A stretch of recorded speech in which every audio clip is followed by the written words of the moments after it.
Իդեալ համակարգի խանութ սրահներից ձեռք բերեք կերամիկական սալիկների լայն տեսականուց ցանկացած սալիկ, իսկ սալիկին համապատասխան սոսին ձեզ տալիս ընդամենը 1 դրամով։ Մանրամասները Ideal System.am։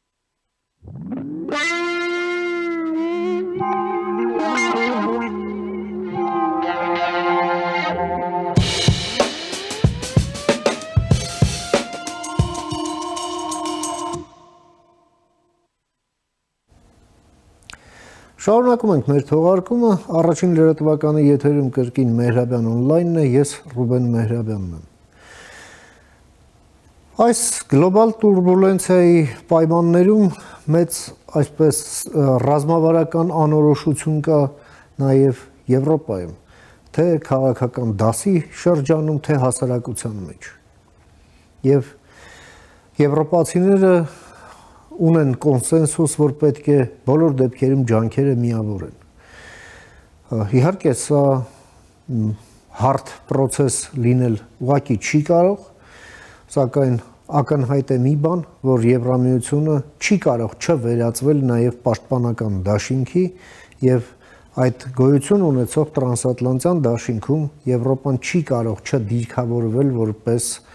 առանձին, այսպես այդ դաշինքում արևելյան մի մեծ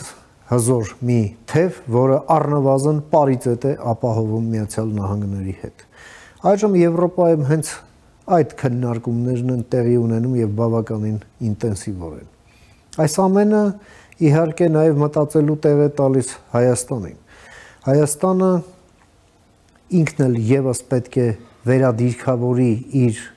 առաջնահերթությունները եւ իհարկե այս հարցում մենք խնդիր ունենք ավելի հասկանալի լինելու եւ ուշադրության կենտրոնում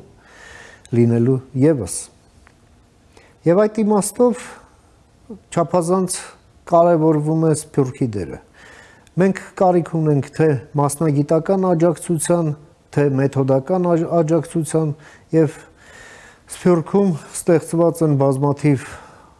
մասնագիտական միություններ, որոնց հետ աշխատանքը այո պետք է նաև ել ավելի ինտենսիվ հենքի վրա դրվի։ Արվում է դա, չի արվում, որոնք են անելիքները, պետք է հասկանալ։ Փորձենք հասկանալ։ Եվ այդ նպատակով ես մի հարգարժան հյուր եմ հրավիրել մեր տաղավարում, սիրով ուզում եմ ներկայացնել։ Մեր այսօրվա հյուրն է Գերմանիայից,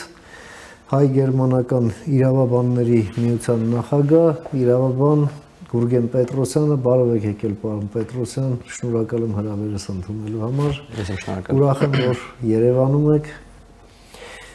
Պարոն Պետրոսյան, դուք եկել եք Գերմանիայից, որը նոր է այսպես այդ ընտրական շրջանից դուրս եկել, հաղթել են քրիստոնյա ժողովրդավարները եւ հիմա կոալիցիայի ձևավորման շուրջ բանակցություններ են գնում։ Օրակարգը հստակ է, հա, կրճատել իմիգրացիան, մեծացնել ռազմական ծախսերը, անվտանգությունը դարձել է բացարձակ առաջնահերթություն եւ իհարկե Գերմանիայի առաջնորդությունը մեծ Եվրոպայում, հա, մենք տեսնում ենք, որ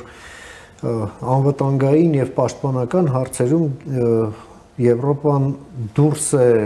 միայն Եվրամիությունից, հա, այսպես որպես Եվրոպա պլյուս է հանդես գալիս, այնտեղ կա եւ Բրիտանիա, եւ Նորվեգիա, որոնք չեն մտնում Եվրամիության մեջ, իսկ Գերմանիան թիվ 1 պետությունն է։ Նաեւ հենց Գերմանիան իր վրա կրեց այդ խզումը Միացյալ Նահանգների հետ, որը մենք տեսանք Մյունխենի կոնֆերանսում, J.D. Vance-ի կշտամբանքը գերմանական ժողովրդավարության հասցեին, հա, նաև կար ծայրահեղ աչերի այսպես վերելքի վտանգ, որի դեմն առավ գերմանական հասարակությունն այս ընտրություններով։ Ձեր գնահատականը ինչ է կատարվում գերմանական հասարակության շրջանում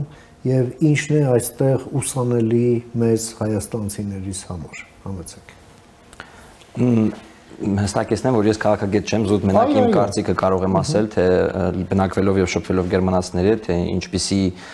իրավիճակ է տեղի ունենում, համենայն դեպս չի համաձայնվի, որ աչերը որպես այդպեսին ամբողջությամբ պարտվել են ընտրությունների արդյունքում։ Սա շատ մտահոգիչ է ընդհանուր առմամբ, որ իրանք երկրորդ տեղն են զբաղեցել, ու սա մտահոգիչ է այն առումով, որ այն պետությունը, որը բավական երկար ժամանակ պայքարում էր անտիսեմիտիզմի դեմ, պայքարում էր հակաժողովրդական գործոնների հետ, այսպիսի ցուցանիշ է ցույց տալիս։ Սա նշանակում է, որ ժողովուրդը որպես այդպեսին հոգնել է այս տեսակ երկակի ստանդարտներից, որը Գերմանիան բավական երկար ժամանակ ինչ որ չափով ի կատար էր ածում։ Նախկին իշխանությունները ըստ իս եւ իմ գնահատականի բավականին թույլ էին եւ չէին կարողանում դիմադրել են բոլոր դժվարություններին, որ ստեղծված էին թե ռուս-ուկրաինական պատերազմի շրջանակում, թե պոստ-կորոնայի այդ տնտեսական ազդեցությունից, այսինքն դժվարությունները որպես այդպեսին շատ են։ Թե ինչ ակնկալել ներկա դրությամբ քրիստոնյա դեմոկրատներից, ես դեռևս մի փոքր հետքայլ կկատարեի եւ կփորձեի ուղղակի հետեւել գործողությունները իրանց եւ ինչպես արդյոք իրենք կկազմեն իրար այդ կոալիցիա, հիմա բանակցությունները որպես այդպեսին տեղի են ունեցել, համաձայնվել են սկզբունքային կետերի վերաբերյալ,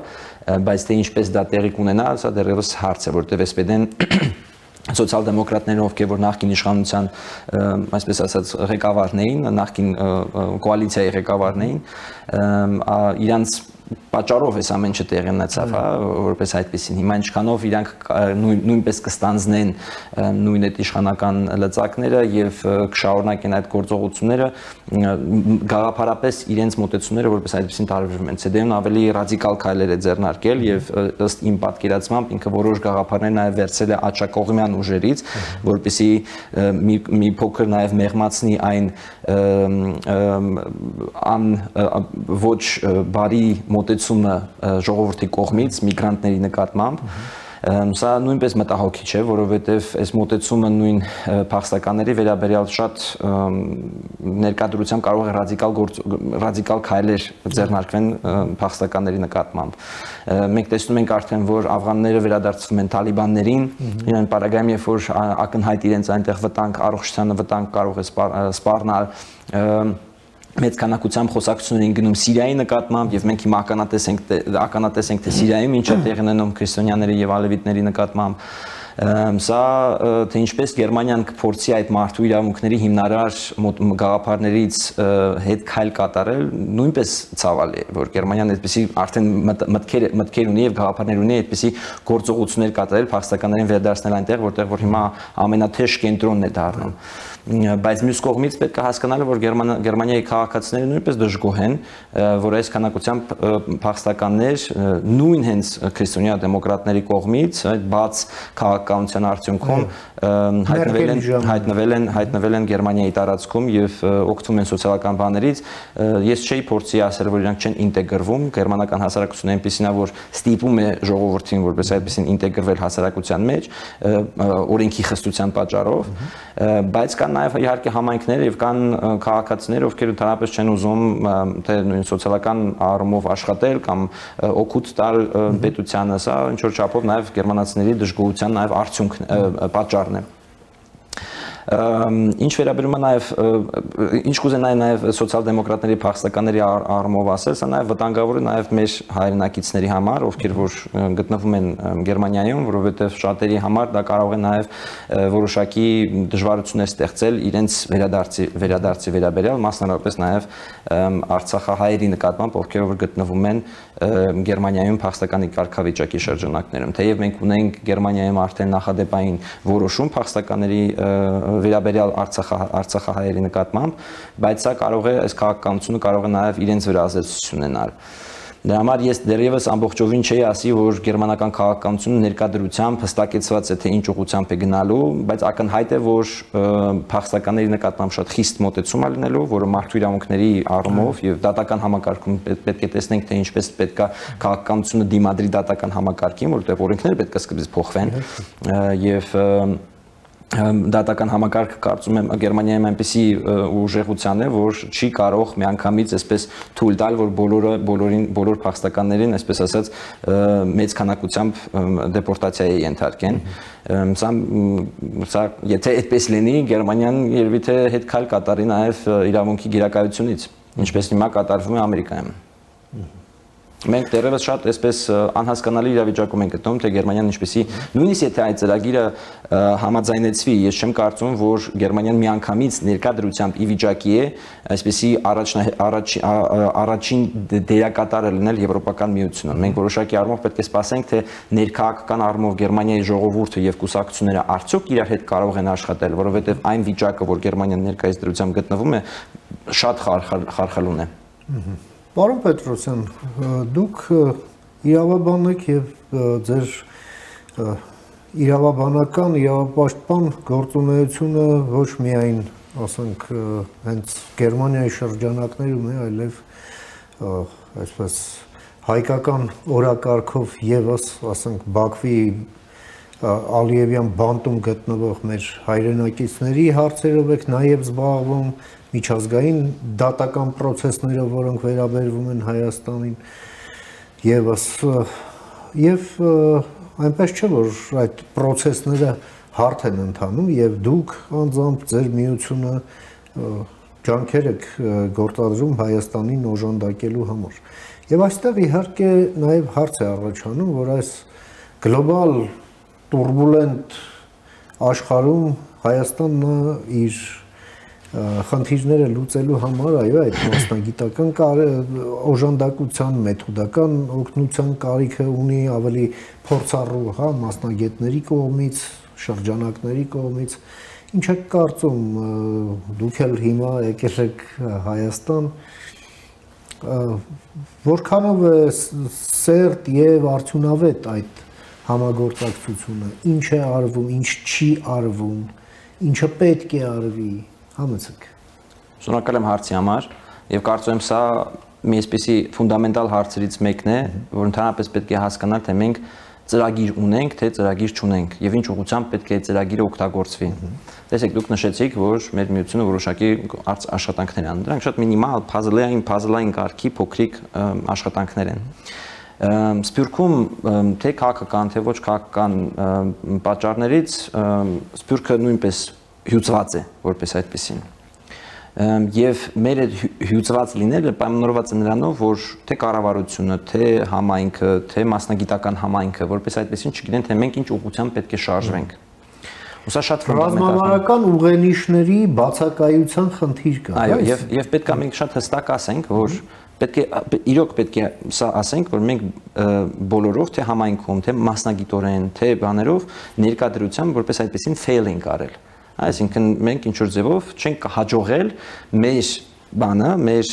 ծրագիրը կազմել առաջին հերթին եւ բոլորովս ունենալ մեկ ուղղություն, թե ինչ ուղղությամբ մենք շարժվում։ Եթե նայենք, եթե համատենք նույն ադրբեջանական համայնքի հետ, եթե համատենք իսրայելական համայնքի հետ, ցանկացած իսրայելցի, ցանկացած ադրբեջանցի կպատկերացնում է, թե իրանց նպատակը որն է, հա, իրանք ասում են, իրանք ուզում են արամեդյան Ադրբեջան օրինակ, հա, իրանք այդ ուղղությամբ բարբերաբար աշխատանք են կատարում։ Նույն իսրայելցիների համար նույնպես իրանց համար ծրագիրը մեկն է, ցանկացած իսրայելցի հարցնես դրսում, թե ներսում,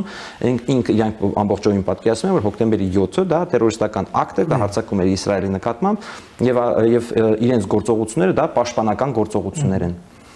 Մեր պարագայում մենք չգիտենք մենք ինչ ենք ուզում, մենք ուզում ենք խաղաղություն, մենք ուզում ենք որպեսզի մեր հայրենակիցները վերադառնան իրենց բնորան, մենք այդ խնդիրները պետքա շատ հստակ դրվեն, թե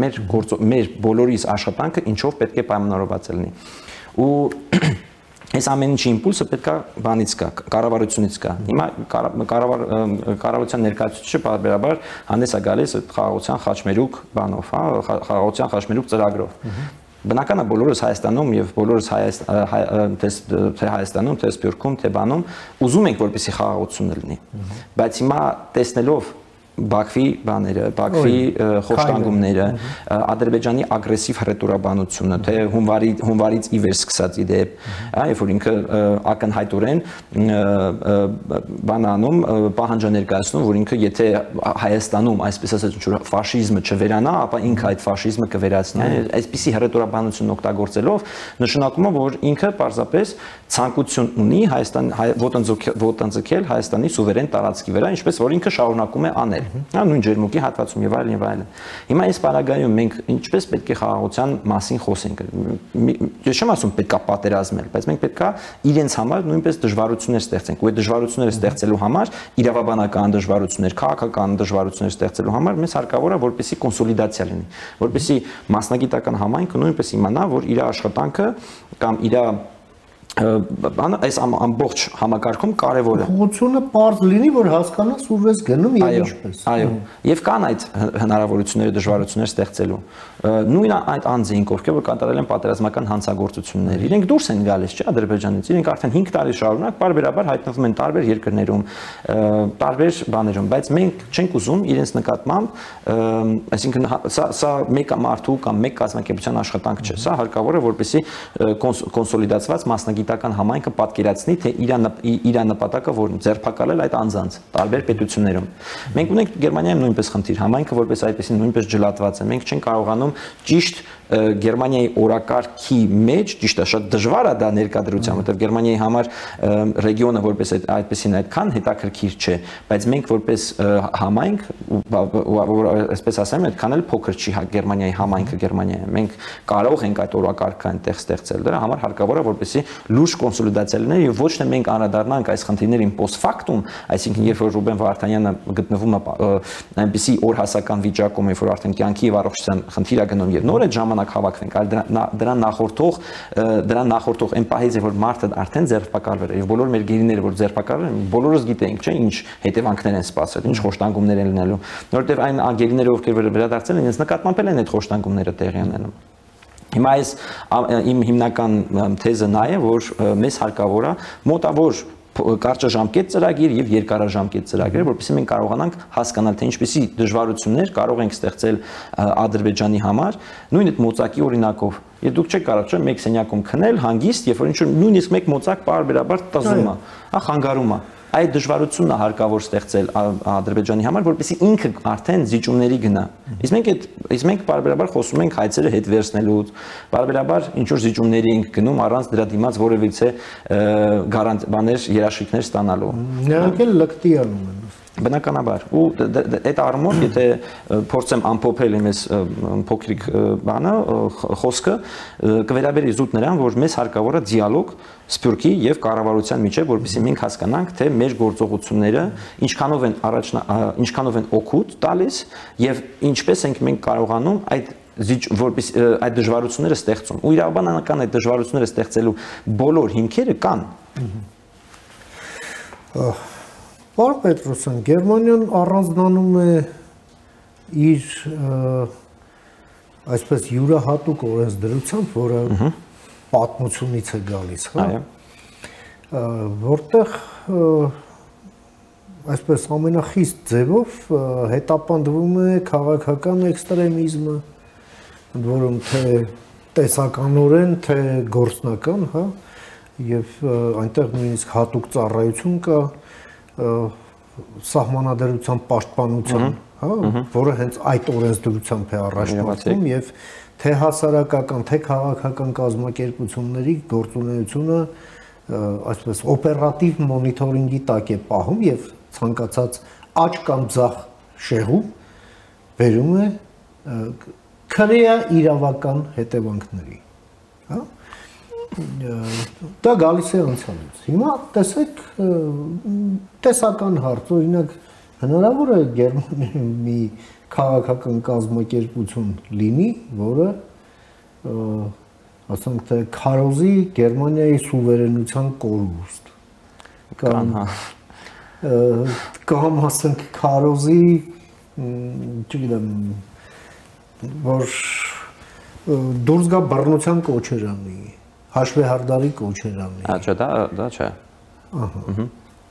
Եվ այլն։ Հիմա այդ ամենը մեր մոտ այդ օրենսդրական բացերն այնքան մեծ են, որ հանկարծ ասենք տեսնում ենք ակնհայտորեն վնասարար գործունեություն կա, բայց օրենքը թույլ չի տալիս դրան բռնել, օրենքը թույլ չի տալիս, ասենք, նման տարրերին չեզոքացնել։ Նման կազմակերպությունները ուղղակի պետռեգիստրով գրանցումը չեղարկել եւ այլն եւ այլն։ Այստեղ կա եվրոպական փորձ, հա, դրա հետ կապված, միանգամայն ժողովրդավարական, Ընդ որում հետաքրքիրն էլ ինչ է, ցանկացած նման վնասարար գործունեություն ծածկվում է, այսպես ասենք, ժողովրդավարության ծխածածկույթով։ Կարծեք թե դա ամենաթողությունն է, հա, որ եթե հանկարծ իրեն էլ մի բանով ռեստրիկցիայի ես ենթարկում, ուրեմն վերջ ոտնձգությունն ընդդեմ ժողովրդավարության։ Մենք տեսնում ենք, որ Հայաստանում իրոք լուրջ խնդրեմ կա եւ ոնց որ տպավորություն է, որ դրանով զբաղվում են շատ հատվածային, ռազմավարություն չկա, թե ինչ է կարելի, ինչ չէ։ Ժողովրդավարությունը պաշտպանության կարիք ունի, այդ թվում նաեւ օրենքով, ինչ չի կարելի անել, հա։ Ձեր մեկնաբանությունը։ Ինչ վերաբերում է Verfassungsschützին, ասեմ, որ շատ հետաքրքիր կառույց է ընդհանուր առմամբ, այն առումով, որ վերջերս նույն այդ կազմության այդ ինստիտուտի ղեկավարը քաղաքականապես իրան պարտադրել են, որպեսզի ինքը AfD-ի նկատմամբ որոշակի գործողություններ իրականացնի, արդյունքում ինքը հրաժարականներ տվել, ստեղծել էր իր քաղաքական կուսակցությունը, որը ոչ մի բանով չէր տարբերվում AfD-ի քաղաքականությունից։ Որ ասեմ, AfD-ի կամ նման աջակողմյան ուժերի նկատմամբ այսպիսի ռադիկալ գործողություններ են իրականացվում, սխալ կլինի, կա մեկ անձնավորություն, որը ակնհայտ ֆաշիստական կամ նացիստական հռետորաբանություն է օգտագործում Թյուրինգի նահանգում, Բյորնհոկե է իր անունը, ինքը բավականին այսպես թիրախ է ցանկացած քաղաքական տեսանկյունով, որտեղ ինքը շատ է օգտագործում երկրորդ համաշխարհային պատերազմի կուսակցության հռետորաբանությունը։ Բայց իր նկատմամբ որևիցե ռեստրիկցիաներ տեղի չեն ունենում հենց այդ նույն պատրվակով ժողովրդավարության տեսանկյունից ու մեկ կողմից նաև քաղաքական առումով էլ կարծում եմ որ ներկայդրությամբ ճիշտ չի լինի որովհետև ինչքան այսպիսի ռեպրեսիաներ լինեն AfD-ի կուսակցության նկատմամբ որտեղ օրինակ բան կար նույնիսկ գաղափար կար որ պետք է կուսակցությունը որպես այդպեսին արգելեն որովհետև ինքը MPD-ի նմանություն կարող է ունենալ թե արդյոք սահմանական դատարանը Գերմանիայի այսպեսի գործողության կգնար ու կարգելեր AfD-ն կարծում եմ էր առաջացնել ավելի մեծ զանգված դժգոհության ժողովրդի մեջ եւ ավելի շատ մարդիկ աջակցեին AfD կուսակցության, հա, դրա համար իրանք որպես այդպեսին շատ առանձնապես գործողությունների չեն գնում կուսակցությունը արգելելու կամ որևիցե ձևով սահմանափակելու իր գործունեությունը, բայց ինչ վերաբերում է զուտ խոսակցություններին, հա, բռնություն կիրառելու կամ բռնություն քարոզելու առումով Գերմանիան այդ առումով բավականին խիստ է, կան համապատասխան քրեական հոդվածներ, որոնք նախատեսում են, եթե ցանկացած դեպքում նույնիսկ եթե ցեղասպանության ժխտում է գնում կամ պատերազմական հանցագործությունների գովերքում է գնում, հա, որը օրինակ վերաբերում էր ռուս-ուկրաինական պատերազմի շրջանակներում, մի զանգված կա, որ ասում էին, որ Ուկրաինայում ինչ որ տեղի ունեցել է, դա պատերազմական հանցագործություն չի ու դրա հիման վրա օրենքը փոխվեց, ավելի խստացվեց եւ ցանկացած նման պատերազմական հանցագործություն ջատագովելը կամ նույնիսկ հրապարակայնորեն խոսելը դրա մասին լավ իմաստով քրեորեն հետապնդելի էր, բայց պետք է նաեւ միշտ այդ բալանսը պահել խոսքի ազատության ու ընդհանրապես նման հռետորաբանություն օգտագործելու։ Ջիդի Վենսը օրինակ շատ էր թիրախավորում այն հանգամանքը, որ գերմանական դատախազությունը շատ դեպքերում չարաշահում է իր լիազորությունները եւ ցանկացած նույնիսկ փոքրիկ դեպքով է սկսում քրեական հետապնդում իրականացնել ու նույնիսկ իր խոսքից հետո բավականին շատ ռեպորտաժներ տարածվեցին, թե ինչպես է իրականում դատախազությունը իր ժամանակը, այսպես ասած, վատնում, այդպես ասած, փոքրիկ դեպքերի վրա, որոնք հանրային այդպիսի հնչեղություն չունեն, բայց անձինք ընկնում են այդ քրեական գործերի մեջ եւ այդ քրեական գործերը պատկերացրեք Գերմանիայում ինչպիսի դժվարություններ են առաջացնում անձի համար եւ ինչպիսի հետևանքներ կարող են ունենալ ընդհանուր իր ճակատագրի համար, թե աշխատանքի առումով, թե ընդհանրապես, այսպես ասած, կլիմոյի ամնում, հա, այդ անձի վրա քրեական հետապնդման է ենթարկվում հետագայում նաև դատապարտվում է վիրավորանքի կամ ինչ որ խոսքի համար, որ ինքը քաղաքական գործչին անգամ ասել է։ Ինչ վերաբերում է Հայաստանին, եթե իմ այսպես կարծիքը ասեմ, ես շատ դեպքերում երբ որ հետևում եմ նույն մեդիային, նույն բանին, ես չի ասի, որ մենք հասել են Գերմանիայի այն մակարդակին, որ շատ է չարաշահվում դատախազության կողմից գործողությունները, հակառակը Հա, ու բացի թողի վիճակ։ Հա, բայց նույն դեպքում էլ ես չէի ողջունի, եթե նույնպես այդ դատախազությունը ձեռնարկեր այնպիսի միջոցներ, ինչպես Գերմանիայում էր ձեռնարկվում այդ GDVNC-ի հիման վրա ստեղծված այդ թողարկումների վրա, չգիտեմ ինչքանով են դրանք բան եղել, ինչքանով են դրանք այսպես համատարած եղել այդ գործողությունները, բայց կարծում եմ, որ քաղաքական գործիչների պարագայում քաղաքական միտքը արգելել որպես այդպեսին դա ազատության խոսքի ազատության որոշակի ոտնահարում կարող է դիտարկվել եւ պետքա որոշակի եթե դրանք չեն անցնում քրեական բաները, տարերը չեն պարունակում, ապա կարծում եմ, որ դրանք պետք է գոյություն ունենան, այսինքն ինչքան էլ իրենք ուղղված լինեն չգիտեմ բանի ինչ որ քաղաքական դաշտը փոխելու կամ լինի դա մեկ պետության հետ ինչ որ համագործակցել կամ բան չեմ կարծում որ դա քրեորեն պետքա հետապնդվի դա հակառակ այլ քաղաքական մարմինը այլ քաղաքական ուժը պետքա հակառակ ապացույցները բերի որպեսզի բանին հասարակությանը ներկայացնի թե ինչքանով է դա սխալ հիմա այստեղ արդեն հարց առաջանում թե մեդիան ինչքանով է դրան օգտակար լինում ես որքան որ այսպես հետևում եմ եւ այսպես կարծիքը կարող եմ արտահայտել մենք կարծում եմ որ մենք շատ քիչ այսպեսի վերլուծությունների հնարավորություններ ունենք որտեղ որ հասարակությունը կարող է վերլուծությունները ավելի խորությամբ բանանել հա լսել ու եթե մենք այսպես գնանք ինչքան դիտումներ են հավաքում ընդհանրապես խորը վերլուծությունները կամ երբ որ քաղաքական գործիչներ են գալիս հա երբ նույնիսկ այդ մակարդակի վրա մենք տեսնում ենք որ հասարակությունը որպես այդպեսին հետաքրքրված չէ այդ բաներով վերլուծություններով այլ հակառակը չգիտեմ ինչ որ բլոգերների է նայում ովքեր որ շատ վատ լեքսիկոն են օգտագործում ու արդյունքում այնտեղ ավելի այդ բանը ավելի շատ է տարածվում այդ հանրային չգիտեմ դիտումները այդտեղ ավելի շատ են հիմա այստեղ պետք է հասկանալ թե ինչպես մենք պետք է այդ բացը քաղաքական վերլուծության այնպեսի մակարդակի բերենք որտեղ որ քաղաքական գործիչները իրենց փաստարկները իրար հետ բերելով կփորձեն հասարակությանը կոնկրետ մի բան համոզել թե որն է ճիշտ ճանապարհը ներկայությամբ բայց որպեսզի քրեորեն դա ինչ որ հետապնդվի ես որպես մարդու իրավունքների տեսանկյունից դիտարկելով չէի ողջունի եւ այլ այս համատեքստում Ռումինիայում տեսանք ինչ տեղի ունեցավ նախ ընտրություններ չեղարկեցին որից հետո էլի այդ ռուսասեր կրեմլասեր այդ տեխնացուին ուղղակի հանեցին ընտրարշավից, որում թե սահմանադրական դատարանի որոշմամբ դա եղավ եւ այո, ասում էին, որ այս ամենը ուղղակի ուղղված է ժողովրդավարության դեմ եւ հենց հանուն դրել այս քայլերը արդարացված են։ Ընդ որում Վենսն էլ Մյունխենում խոսեց դրա անթույլատրելիության մասին։ Դուք որպես իրավաբան ինչ կարծիք ունեք։ Դե ես կարծեմ որ որպես իրավաբան կարող եմ ասել որ ցանկացած իշխանություն պետք է ընտրվի հասարակության կողմից եւ հասարակությունը պետք է որոշի իր ուղղությունը։ Հիմա նույն եթե